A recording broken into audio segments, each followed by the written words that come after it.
दुसरीकडे महाविकास आघाडीतील उद्धव सेनेनं सांगलीसाठी चंद्रहार पाटील यांची उमेदवारी जाहीर केली आणि त्यानंतरही काँग्रेसनं सांगलीच्या हक्काच्या जागेवरील दावा काही अजूनही सोडलेला नाही।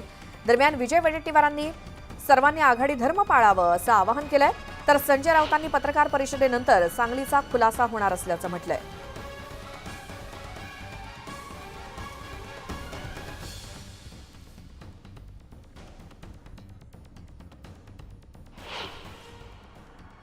प्रदेशाध्यक्ष काल म्हणालेत की आम्ही यावर नक्की मार्ग काढू आणि टोकाची भूमिका कोणी घेऊ नये अशी भूमिका मांडलेली आहे।